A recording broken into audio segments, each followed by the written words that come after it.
Welcome to Within the Chaos with your host, Rodney Shortridge, and co-host, Robin Dalton.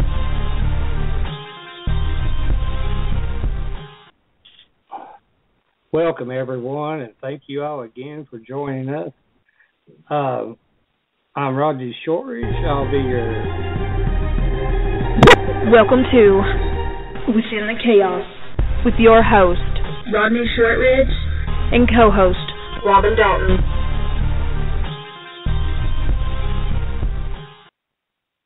Hell, I got a do-over. Welcome, everyone, and thank you all for joining Within the Chaos. In case you missed the intro the first time, you got it again. And my name is Rodney Shortridge, and along with my lovely co-host, Robin Dalton. I heard her giggling in the background. Hi, y'all. Hi, how you doing tonight? Well, tonight we're excited. Our two special guests is Christopher Booth and his beautiful wife, Rachel. Let me tell everybody a little bit about Chris. He's an award-winning producer, director, composer, and production designer of films, TV, documentaries of Sci-Fi Channel, Chiller, NBC Universal, Sony Pictures, Redbox, Amazon, Netflix, iTunes, Disney, and Spook Productions. Christopher is known for his films Dead Still, Death Tunnel, The Possessed, Spook, Children of the Grave, The Exorcist File, and Dark Place. Rachel, his wife, is a costume designer of exotic jewelry. She's an actress and model.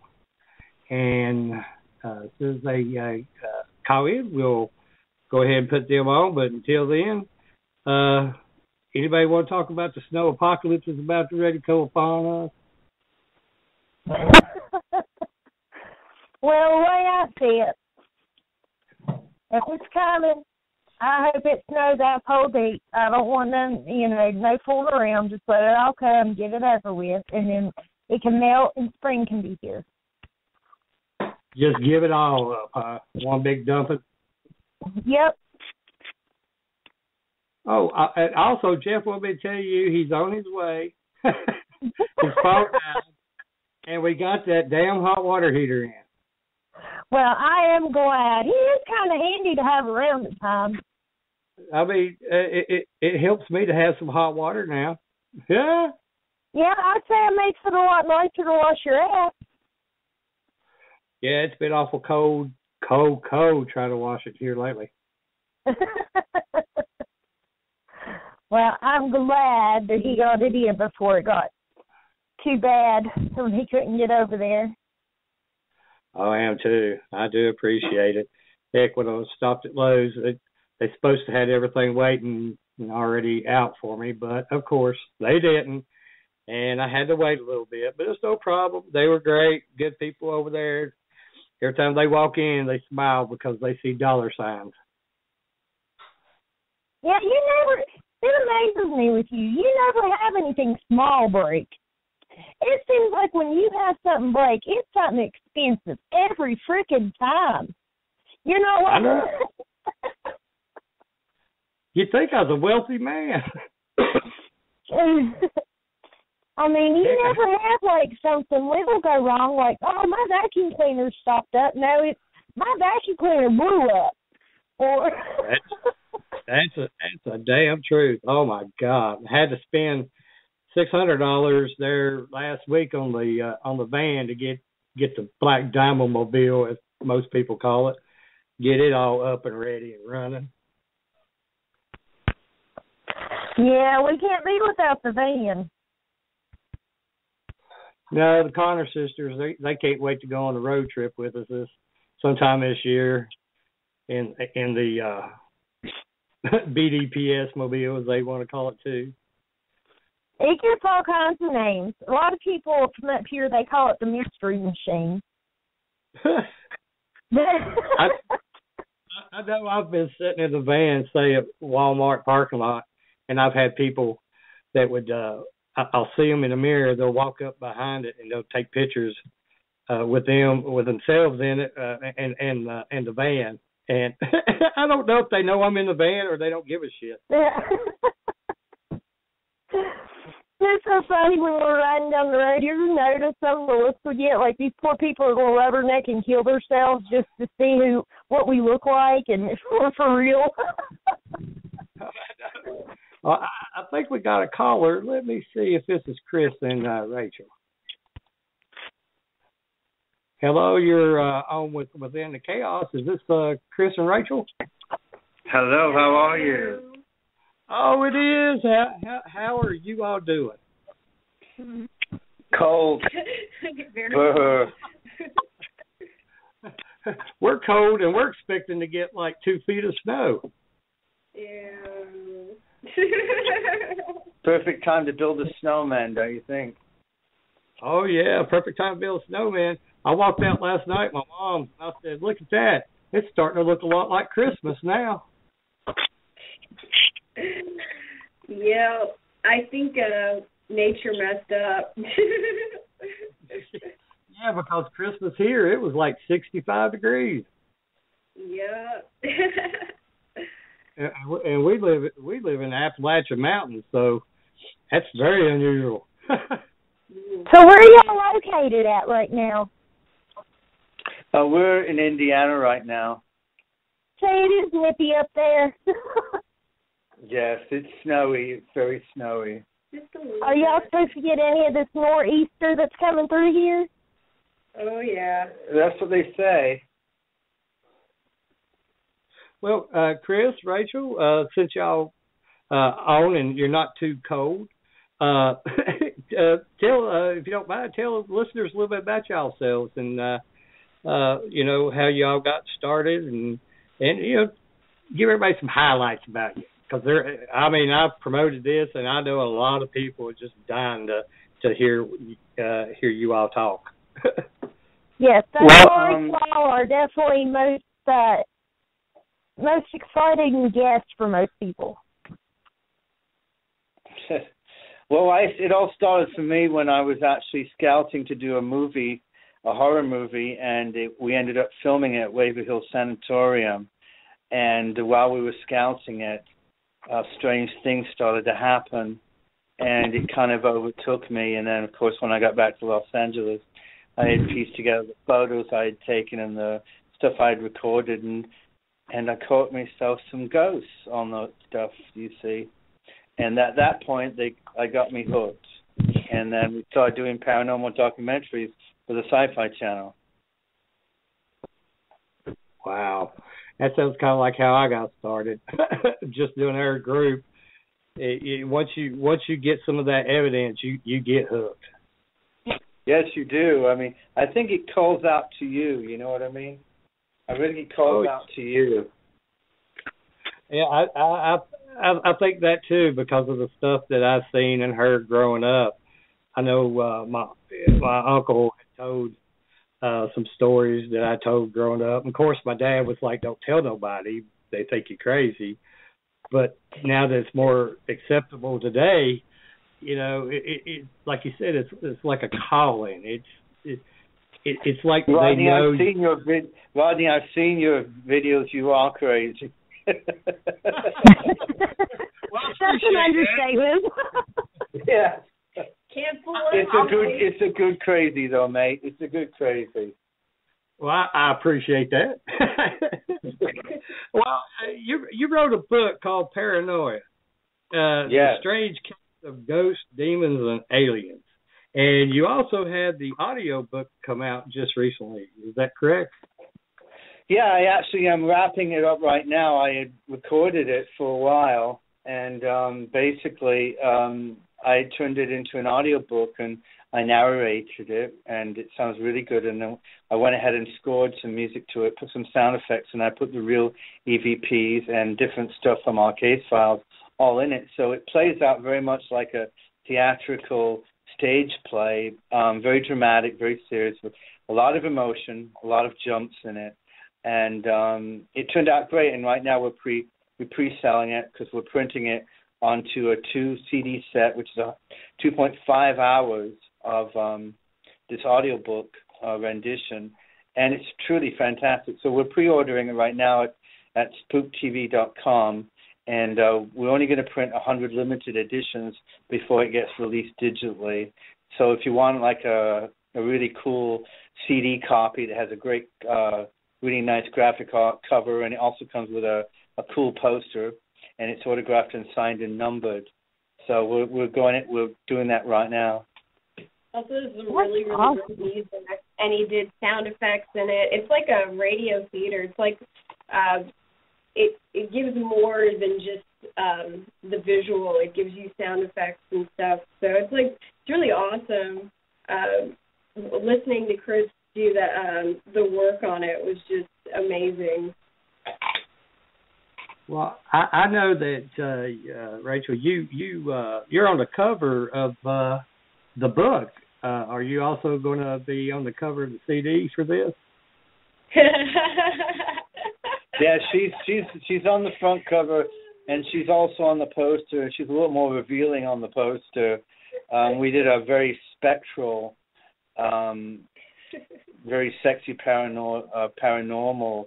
I wanted like a ghostly feel, and I wanted like an innocence but a haunting thing. So we did a photo session, and I'd say it would be haunting. it's very beautiful. It's very much film, very paranoid noir is what we call it, paranoid noir. It's beautiful though. It really turned out great.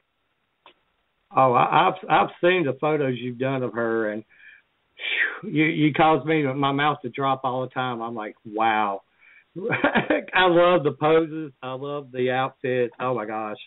And if it's anything, it's you even make me. I try to do a little bit of photography, and it makes me want to like, oh my gosh, I got to copy this, or at least try. Well, I mean, it's all about creating. It doesn't matter what you do, even if you're a mechanic, it's just about really putting passion into what you do, and really feeling good about what you do, and hopefully making a living doing it. And then if you can do all that, you've really got it made. Well, I've noticed you are kind of like a jack of all trades, as they would say in a mechanic's field. But on our side of it, like we do, as being a jack of all trades, is there anything in particular that you lean more towards, or is there a special side of it that you prefer to do more? I mean, producing or the writing, or what would you say is your favorite to do? Making breakfast. Making breakfast, yeah. Sorry. Well, what actually music really? It's doing music. Music is my first love. And then basically when growing up, I've been in the music business since I was 13. I would just get bored of doing so much music. So then I actually turned to do digital art. And then I was, needed to make some money. So I started working for Playboy, doing their costume design and production design and some other stuff like that. And in between that, I was starting to design clothes and wardrobe and sets and, production design on movies. And I would get bored of doing music, so I would do that. And then I'd go back to doing music. And then we started making our own films and different stuff. And then I'd get bored of that and then go back to doing music. So to be honest with you, if I really could, what really is, I think what it is it's not really about the money. What it really is about is the fact that doing movies is a lot of work, as a producer. It's very much from beginning to end, and it takes so much out of you. And where music, it flows more. And even though possibly the financial rewards aren't there as much as you'd like, it definitely is more rewarding in the soul. Wow. Well, you are definitely a talented person. And I am so honored for you to talk with us tonight. Oh, my pleasure. Well, since you wrote your book, what made you decide to go down that path to write a book? Was it someone asked you that, or was it just something that you felt passionate enough about to tell your story? I think it's because movies take so much to do. I mean, the main thing about a movie nowadays, unfortunately, when you're doing a very big movie or a movie for, say, you're making a movie and you want to sell it, to like, the network, Netflix, or, whatever, Redbox, to theatrical. It takes budget, and then, you really can't just go out and blow out a $10,000 movie, really, unless you have a really cool concept and an original idea, and you've come up with some kind of a niche, just like, Paranormal Activity when they first came out. It was sort of like a niche, But otherwise, it takes you quite a bit of money, and that requires funding, and that requires an incredible amount of work to raise the money and then produce the film. So that takes so much out of you, where you're thinking all these really cool ideas, and then also a lot of the stuff don't end up on the film because of whether it's, sort of like controversial or whatever it may be. You can't, or, something that's impossible to film. It's hard to put that emotion out. So I found that when I was writing all the stuff that had happened behind the scenes, as well as after making the movies, how your whole psyche was involved, I thought that was very fascinating and interesting, and I thought people would really dig hearing what went into making those films, what happened on the set, and then, of course, what happened after, especially in the case of paranormal, when you really do go through something that's very spiritual or very scary, or even a hitchhiker following you home. What happens then? Your case isn't over. It's still in your psyche, and if you're unlucky, it could be in your house as well. So I put all that stuff together in my book about what happened after I got back from filming these scary stories, and I just realized that they needed to be told. So the book kind of worked it came out like butter. I mean, it came out very easy. And then realizing, turning it into an audiobook, putting a score to it, and then that came out very simple too, and then putting sound effects, and then putting the real EVPs around what we're talking about. It plays like a movie, except it didn't destroy me like making a movie. Mm-hmm. Wow, that's just fascinating, because I've got a copy of the book and I appreciate it, and I read it, and it's fascinating. I can't wait to get the CD now, just to hear that. Yeah, you'll really enjoy the audiobook because it's done with a lot of it's very passionate. Indeed, it is. It's when I'm talking about it, when I'm obviously I narrate it.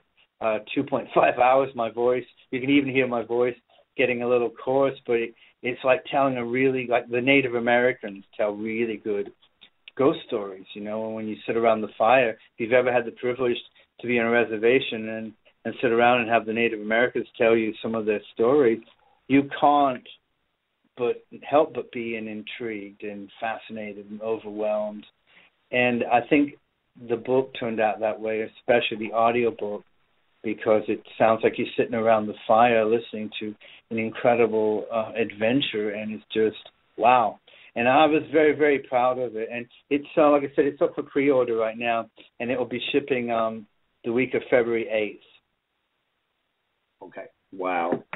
I can't wait till it comes out. Like I said, I got to get a copy. But I want to ask you also about the Exorcist File. Can you explain to the listeners what the Exorcist File is about, in case no one knows about it, and how you got involved in the case? Well, the Exorcist File is basically about the real Exorcist story, what really happened. We had got a copy of the real diary of the Exorcist while we were shooting The Possessed, and we went down to the real house and interviewed pretty much the real people that were involved, and at least the people that are still alive, and the people that would discuss it, like, say, the family of the real exorcist, some of the family of the real boy. It was a boy, not a girl, that was possessed, so we did interview the boy's family incognito. We don't give you their names, and we kind of change their voices because it's very, kind of controversial what they talk about. So it's really about what really happened, and we went to the places and visited and made a documentary, which at that time was called Haunted Boy. We changed the title to The Exorcist File when it was released in Redbox. last year, and of course we licensed it to recently that show that was on Destination America Discovery, the Exorcism Live. They used a lot of our footage from our movie in that around the investigation. So basically we went to the real house and investigated it, and I have to tell you, I couldn't believe it that no one had ever taken a camera inside the real, basically the scariest bedroom in the world, that no one's ever, brought cameras in there. They've done drive-by shootings in the sense of they shot the outside of the house, but nobody's gone inside.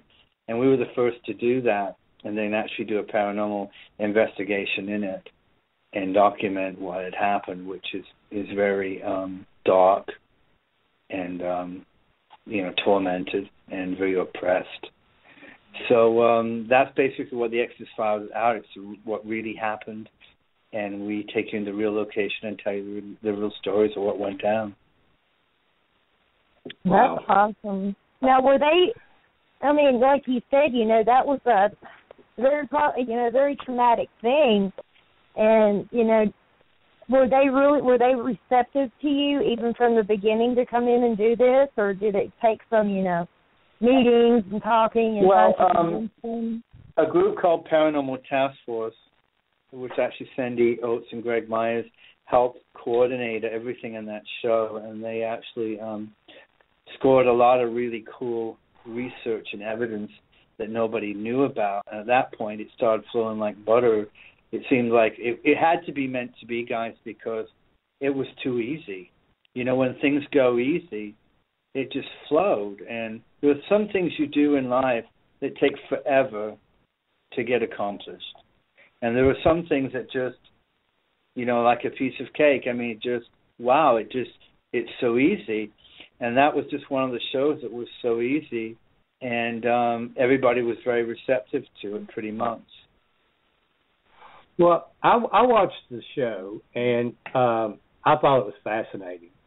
But I did notice the next day that there was a lot of dust up about it, especially towards Bishop James Long.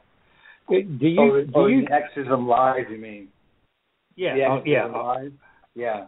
Yes, and I could never understand why or what was going on why people were not receptive of it. Do you know, or what happened with that?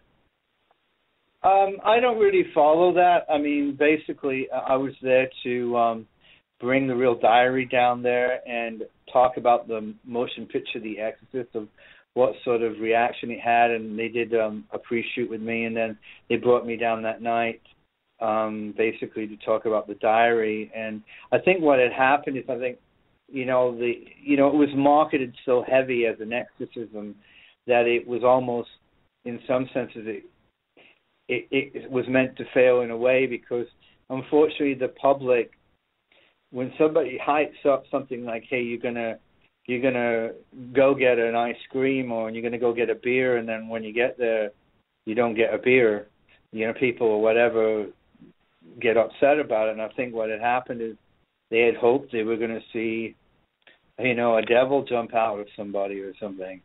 And of course, if you're a paranormal investigator, that that doesn't happen on cue. You can get yourself evidence, and then you can get nothing at all. And since it was a real life show, and since the producers did not fake it at all, nothing really happened that night, except there was a couple of EVPs and some other things like that. So I think the audience was very, disappointed that they didn't get to see something that was pretty much impossible to deliver in the first place. So I think that as far as research and as far as bringing even to the audience the chance to see inside the house and to actually, get what it feels like to go in there, I think it was very successful. As far as the audience seeing an exorcism, it wasn't, because it really wasn't an exorcism, in the sense there was no, no spirit there to exorcise, in the sense that nothing really happened except the house was blessed. And the house was being blessed because there was going to be children moving into that house. So we were there to do that. We were there to bless the house and make sure that it, hopefully the energy would sustain or go away before they had brought somebody into that house.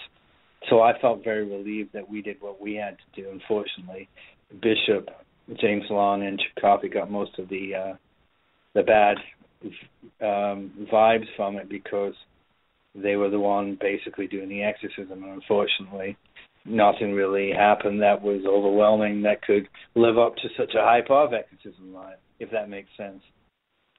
Oh yeah, it does. I couldn't understand what the negativity was, because I've seen a lot of different paranormal groups and people that's in the paranormal that were saying some harsh things, but I couldn't understand why. And like you said, you just doesn't come on and off like a light switch. If it happens, it happens. If it don't, it don't. And you went into the house. Did you have any feelings or any discomfort or any thoughts that you might like to share with everyone? Well, definitely. I mean, the first time in 2009, all of us, Philip, my brother, Keith Aid, Bill Chappell, Greg, Sandy, Bishop James Long, a lot of these people were all involved in that show. We went into that house, and it had a really dark energy, very heavy. I mean, really heavy.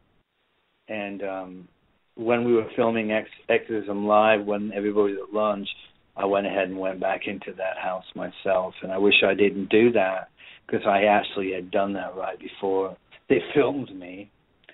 And it kind of spooked me pretty bad, because the energy in the house, as far as I was concerned, had gotten like 10 times worse. It had gotten more settled in, more darker, more pissed off, more just like, it's just a feeling of just bad vibes, bad energy.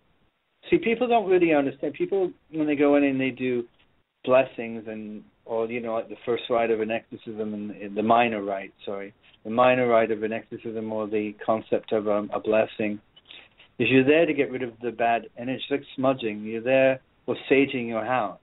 It's there to clear the energy, the aroma of oppression out of your dwelling. Well, that's, in some senses as a demonic or bad energy. Well, that's, just alone as concept of why you need to go in and do that. When I went back to that house, it had gotten a lot worse. And I just thought, you got to pull this house down, even though at that point, even putting something on top of that, I don't think it's going to happen. You've got to figure you had somebody, this really, really happened. Whether you believe that boy was possessed or not, it doesn't matter. What had happened is there was a lot of energy and focus on the point that this boy believed or pretended or whatever that he was possessed by the devil. In turn, he's putting that aura, he's putting that energy out, and it's nothing but negative. I mean, it's vulgar, it's pornographic, it's just inhuman, it's evil, it's dark. Everything is going out in this room, in this house, in the city, in that town, in that state. And oppression builds like that, a collation of dark energy. So there was so much negativity or whatever was going on. You got to try to clean it. If you can't clean it, it's really uninhabitable for anybody that is spiritual or sensitive. The owners in that house, I believe, are not very spiritual, and they do not believe really that anything's going on in that house. But at the same time, they are not very sensitive in the sense of, or open to light. They're very more on the dark side, if you know what I mean. So at that point, I would find it very impossible to bring, especially a child, into that house. Not to mention even stay overnight in that house without literally leaving feeling ill with a headache or feeling depressed, which at that point, if that locks on, your life can fall apart at that point. Mm-hmm.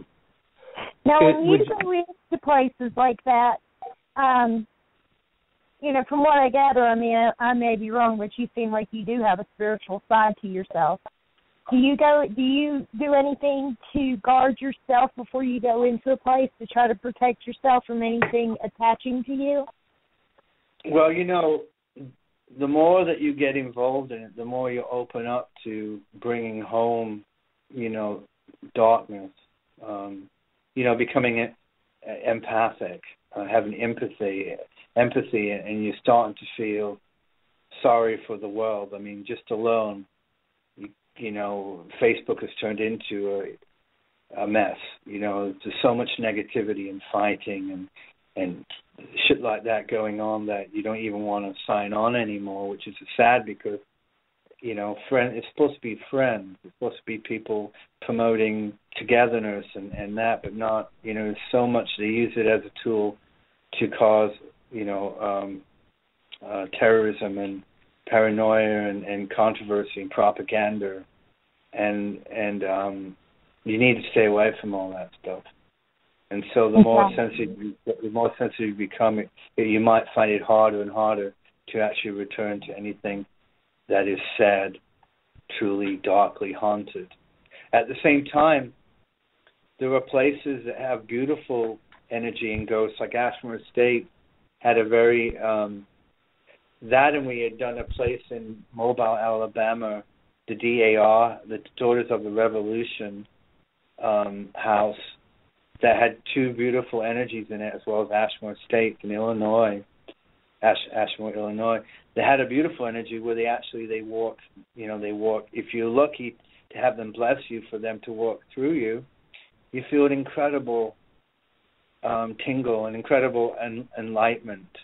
It's beautiful. And that energy is absolutely gorgeous, as much as a bad energy is disruptive. So, I'm finding harder and harder each time to go to more, places where people have gotten murdered but I mean, my fascination level is at an all-time high. Like, I'd love to go to the suicide forest in Japan, even though there's over 100 people that committed suicide there. I still want the art, if that makes sense, the art of experiencing it. Yeah. Go ahead. No, I was just going to say that I completely understand, because, a lot of people look at it as, you are so morbid, you surround yourself with the dead and you do this and you do that. But there is a beautiful side to it. And if there is, something out there that somebody needs help with, or a family is scared and we can help them, I mean, that's what it's all about. It's not that I'm being morbid or trying to be disrespectful. I mean, do y'all get a lot of grief about that as well? Oh, I agree, 100%. And I think, I have to tell you guys, I haven't met you in person, but you're very beautiful people. I can tell that, both of you. And how we've connected is through the spiritual world, which is paranormal. Paranormal is spiritual. That's where they live. They live in the spirit world. They are spirit, and that is spiritual. And these are the beautiful people you meet, as much as you can meet completely demonic bonk people that are bonkers. You know what I mean? Yeah, totally exactly. Crazy, that are fucking nuts. And but it goes with the territory. But I used to think that, oh my God, I got to get away from this paranormal crazy world. Then I did my weighing system where, how many people have I met that are beautiful compared to how many people that are negative and that are nuts. And I really felt the positivity outweighed the negative. Well, I know we did meet on Facebook, like you said, and I have felt a kinship to you ever since we have started speaking to each other. And granted, we haven't met in person, but it's like I've known you all my life, if that makes any sense. Yeah, it's because it's again, it's like it's meant to be. It's a connection, and we're very easy to get along. I think your video is our favorite one when we did the Owl Challenge. Do you remember? We did the Water Challenge, and you guys were so beautiful in that, and it was really awesome. So it's like we got to not give up on it. There's so many people that say, I'm out of the paranormal now because I'm done with it. The drama has done me in. Well, you know what? That's drama in itself. You've let the drama do you in, though. You've let them win. It's like letting terrorists win. Where terrorists, the main concept of terrorism is to make sure you're scared to do anything. Well, that's the whole point. There is nothing worse than not doing anything. Whether you not do it or you do it, but don't be in between and not knowing what to do, And that's the whole point, is that you've got to be strong in your beliefs. If you quit the paranormal because you can't handle the drama, that's because you really were not meant to be in the paranormal. Because the paranormal is something that calls to you. It's like something calling to you, like a writer, a true artist or a writer or a painter does it whether they get paid for it or not, because they can't help themselves but doodle. They can't help themselves writing a song or doing something, because that's what they're meant to do. They're called to it. It's the same with the spiritual world. It's such a beautiful world when you are connected to the positive side of it as well. And so you've just got to stay away and know when to turn it off, the dark side of it. That is true. Yeah, I agree with that 100%. Well, Rachel, I want to get you in here. So I'm going to get her in here. First off, I want to say, love your model shots, Chris, great photographer. Wow. But you do designer jewelry, and you do modeling and acting. So how do you stay so busy and you don't get burned out?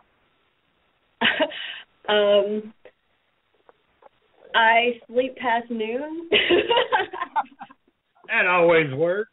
But I work really late, so as long as I'm able to get a nap in, I'll be fine. But I'm always been a creative person. My parents are artists. I grew up in the artist environment, and that's where I thrive. And the more chaotic it is, the better it is. So I guess I keep working and keep working and keep working, and then when my body says, "Hey, it's time to take a break or a nap," that's when I'm like the living dead. No pun intended, but. Well, so how did you two end up meeting? I mean, did y'all work together, or did y'all just happen upon each other? Or? I was modeling for somebody else, and I know, what a shock. There was somebody else before you. Oh, no. Oh, my God. I thought you were a virgin. Oh, my God. Honestly, Peers, I thought I'm like a king. I was promised a virgin, okay? Oh, shut up. But anyways, I was... Off with her head. Shush. Off with her head. I was modeling for someone else, and she was going to a convention, and she wanted me to go to push her stuff, and she knew of Christopher. She was a big fan, and she goes, "You got to meet these guys. They're really cool." And I was like, okay. Hopefully he's not a douche, because he's a producer director. Because when you think of Hollywood people, you think, God, they're probably going to be an asshole, right? So I'm being honest about it. That was my thoughts, and I go over there, and she introduces me, and he says hello, and that was it. I'm sorry, no, she didn't say hello. He said hello. Okay, yeah. To be honest, it was the accent, wasn't it? Because that's hot. It was. I've always had a thing for accents, so it kind of took me by surprise. And then we started working together, and he asked me out, and I was like, okay, sure. And I was actually very surprised on how much we had in common. I know, I'm sorry that sounded weird, but it was true. I really didn't know that I would have so much in common with this amazing guy, and it just worked out. So do you get to go with him a lot, when he's out working, doing in movies or investigations, or, do you get to, or do you have to be away from him a lot? Oh, I go everywhere. I'm like, I don't think we do, like, anything apart, do we? That's great. But, no, I go because we're very connected on many levels, spiritually and obviously, but I see things very similar to the way he does, and it's easier for me to go with him because I'm able to help him on like movie sets, and we're very connected, so it just works out that way. I don't know how to explain it. So I know that you said that y'all met through you doing modeling. Were you also into the paranormal and science fiction and all that stuff before you met Christopher? I was always into the supernatural. I was seeing things when I was very, very young. So I was always drawn to the dark side, as you may call it. My favorite writer growing up was Edgar Allan Poe, so I was very, very into the paranormal side of things when it came to that. The haunting, horror. I grew up watching science fiction, and The Thing was like my favorite movie. So yeah, I was kind of into this kind of stuff before, and so it just worked. Well, have you ever had any paranormal experiences that you'd like to talk about, or anything that might scare the shit out of you or something? When I was younger, I was scared of it, but now when I first started doing paranormal investigations, I was scared because I thought they were out to get me. But the more that I did, the more comfortable I felt doing them, because I am more sensitive towards it, and I almost feel more comfortable doing them, like with just Christopher and I, because you're able to get so much more out of it, and it's almost like you're trying to help somebody that can't find their way home. And it's really a beautiful experience when you're able to be a part of it.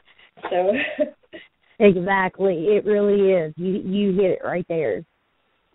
I mean, it all goes down to who are you, really. I mean, we really all are guilty of it's so easy to wake up in the morning in a bad mood. It's almost like a default. It's easy to be negative, and it's hard to be positive in general. So it takes, a little bit more work to try to get it's easy to get in a bad mood, isn't it? But it takes a little harder to get in a good mood. So again, you're absolutely right. It's just seeing the world, realizing being who you want to be, realizing that when you were born and you were born to be happy, you were born to smile. And yeah, shit happens, and I know it's tough. But somehow we have to overcome that, and we have to work really hard, because I'm not going down being, a grumpy person, I want to be happy, and I won't settle for anything less. But I think the more you realize that, you don't have to try so hard. You just realize it's a way of living. It's a choice. It's whatever you want to do. You want to be bad or you want to be good, Yeah. Now that you wrapped up your book and your audiobook and all that, do you have anything else in the works going on? Anything in the future for us to look forward to? Yeah, we got a lot of stuff going on. We're working on TV shows. We're doing all kinds of, working on some movie scripts. I'm working on some more book ideas. I'm working on some musical ideas. So all kinds of different stuff. And also we're going on the road again, promoting all the stuff that we make. We constantly like visiting, meeting our fans and hanging out with our friends and making new friends. So, it's always busy, whatever we're doing.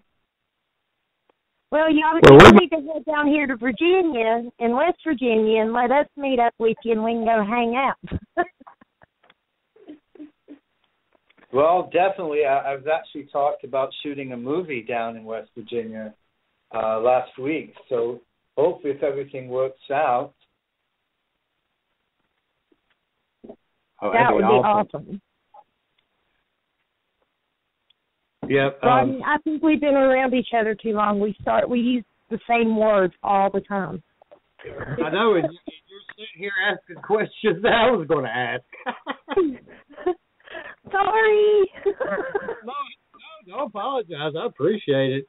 Well, I was going to tell you, Rachel and Chris, anything that y'all want to promote tonight, any contact information, websites or so forth that you'd like for people to check y'all's films? Yeah.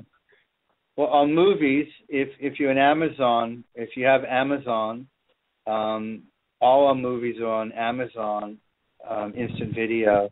If you have Prime, you can see a lot of them as a Prime member for free. So for you Amazon people, that's there. Our movies are also on our own streaming site, which is spooktv-od.com, spooktv-od.com, and all our movies are up there that you can rent or download and own. The physical DVDs are available at spooktv.com, and that's where my books, Paranoia, and also The Exorcist Diary, which is a real diary of The Exorcist, is now a book that I turned it into a book with also my stories about what happened to us is also in that book, and that's The Exorcist Diary. That is spooktv.com. And, of course, the new audio book of Paranoia, The Strangest Case of Ghosts, Aliens, and Demons, is available at spooktv.com. And we're doing a pre-order right now on the audio CD, which is 2-disc set, 2.5 hours of stories and music and sound effects and EVPs, and it's done really professionally and really cool. Very, very epic, theatrical. Like it sounds, you'll just love it. I'm very proud of it. Obviously, it turned out really great, and that we're taking a pre-order on that. And of course, if you order that now, there's only 100 available that are limited edition. And you get a poster as well with that for the limited edition, and they're signed, numbered, and autographed. And once those 100 are gone, then it'll be released digitally. So be perfect to listen to in the car or at home or anywhere you just want to escape. And that's exactly what it's like when you listen to this book.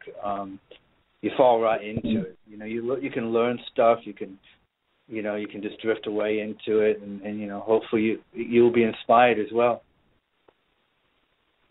Well, awesome. I do have some good news. We might actually get to finally meet up this year because we're going to be at Pennhurst. When is that? August? And we're June. Okay, June. And also Scarefest. And also Scarefest. We're going to finally be able to make it down there this year, so we will be at Scarefest and Pennhurst, and we'll be at the Pennhurst gig in July. All right.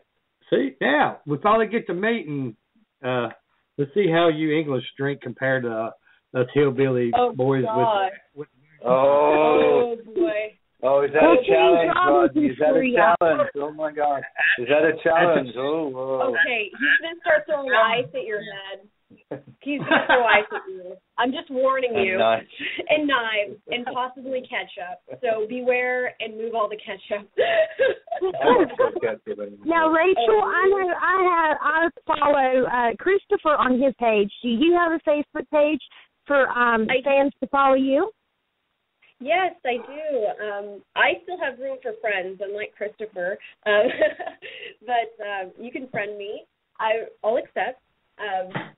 And I have a jewelry page on Facebook. I used to have an Etsy, but it's really hard to keep up with it with all of my custom necklace orders I do and the auctions I do. So I do have a Facebook page for that I try and do auctions on every month. And that's Rags to Riches by R. You have to put the by R or you won't find my page. You'll find somebody else's page. And Christopher, just to let you know, I have tried to add you on Facebook several times, and it keeps saying there's an error. So I'm guessing you are at your limit, but I do follow you. Well, why don't you private message me, and then I will send you a request. Okay, that sounds great. Yeah, that'll work, I'm sure. When we started dating, he had to go in and delete people so he could add me. That's like Rodney. Rodney has like 5 billion people on his Facebook. And I'm like, where do you know all these people from? He's like, I don't know. I'm not famous. I haven't done no film or music or nothing. I'm just old hillbilly. I don't know why everybody likes me. It's funny. It must be the hair. Because you're sexy.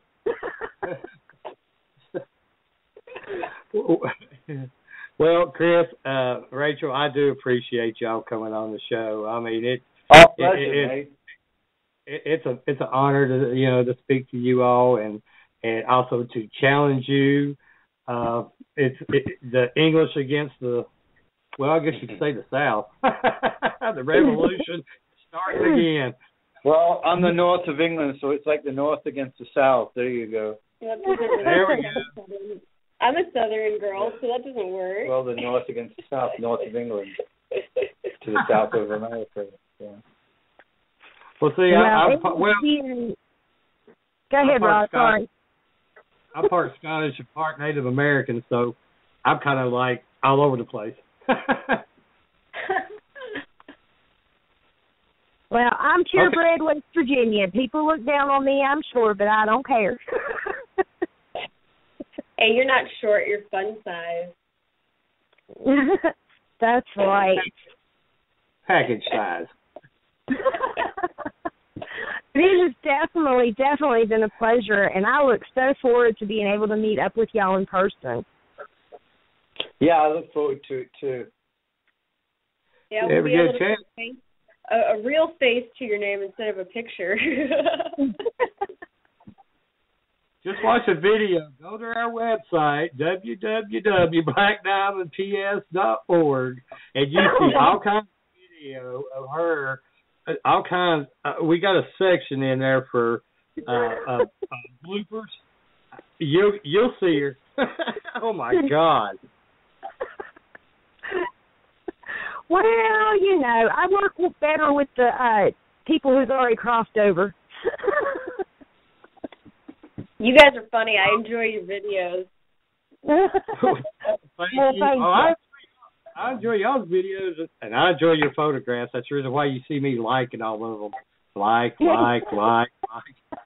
Thank you. Isn't you're the one who puts the ones with the smiley faces and the tongue hanging out, right? And like the big eyes. Yeah, that's me.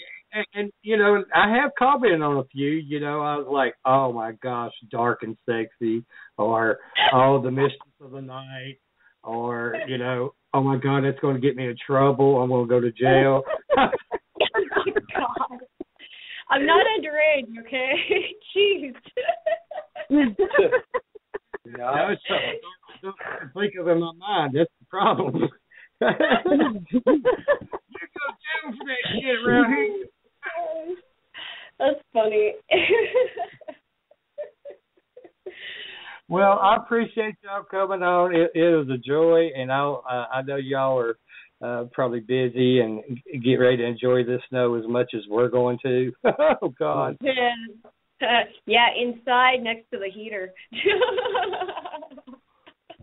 I was telling everybody before the show, Robin's husband had to come down here and help me put a hot water heater in because mine kind of went out and died on me, and the lady at Lowe's told me, she said, this is weird. You're getting a hot water heater before a blizzard, which is going to cause the electricity to go off, and then you won't have no hot water. And I'm like, smart ass, do you want to sell me the thing or not? I would have been like, thanks for the positivity, lady. No kidding. I mean, I guess I'll just go out there and split me some wood and build me a little fire with some buckets of water, and I'll take a bath in it. Go back to Get my that original. on video. No kidding. Hey, that's the hillbilly way. Especially a 2 foot of snow. That'd look awesome. A fat boy in the snow with a fire and a little bucket of water. There will be a camera somewhere if that happens. Just blur out parts, okay? That's all right. I'm so big it blur itself out. I'm sorry. I had to say that. But again, I appreciate y'all coming on. I'll let y'all go. And if there's anything y'all want to close out with, the floor is y'all. Yours. Sorry, y'all. Oh, my Buchanan is slipping.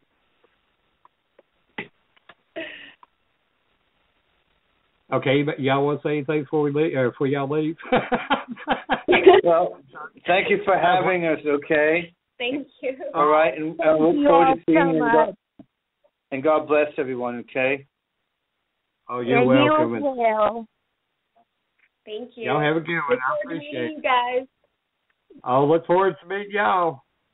Okay, Have a good bye-bye. night. Cheers. Bye. Cheers. Bye-bye. What did you think about that? Woo, what a great interview. Oh, I loved it. It's so great when we meet people or get to talk to people who are in the field for the same reasons we are, and really and truly understand why we do this. And I really loved when Christopher was talking about people might get upset because they were expecting things, but they never fake anything, and that is a big thing with a lot of groups out here and people who do this. That is so honorable, and that is something we always do. We never fake anything, and I think that just says a lot for his character, especially where he does, have a little bit of fame, and he does not fake anything to get recognition, and I think that's great. I do too. Well, folks, that's it for us tonight. I want to thank Christopher and Rachel Booth for coming on and being such a huge part of our life. I also want to thank everyone who took the time to listen and take part in our show. I'm working on updating our Black Diamond Paranormal site to include within the Chaos Show, which I'll have updates and links, so keep an eye out on our website. It's www.blackdiamondps.org. Thank you all again, and a big shout-out to Vibe Radio Network, Holly and Ryan, for taking a chance on us and giving us this amazing opportunity. Yes, guys, thank you so much. And also to our first responders, the men and women in armed services, thank you all for your service. And I know you all are going to be out busy helping to clear the roads and power lines and stuff in the next probably 48 hours or 72 hours. And I want to tell you all, we really do appreciate everything y'all are doing. And also, when the snow hit, please remember, if you have any elderly neighbors or family members, please check on them and make sure that they're okay. There's a lot of things we take for granted that they might need help with. Yep. And our guest for next Thursday night, January 28th, will be Maritza Brickasack. She's a multi-award winner, international American actress. So turn in the next week to another exciting show. She'll be starting at 10 p.m. Eastern Standard Time. Until then, everybody be safe, have a good night, and don't let no snow blow up your ass. Have a good night, y'all. Yo, everybody. Everybody get up! Everybody get up! Everybody needs to understand that I'm more than simply a hype man for this rap group, just like Geico is more than just a company that can save you money. Geico also has fast and friendly claim service, so they can help you when you need it most. And while I do love being a hype man, I also love reading for children's audiobooks. Like Little Bo Peep, she lost a sheep, and she don't know where to find them. Yo! Geico. Expect great savings and a whole lot more.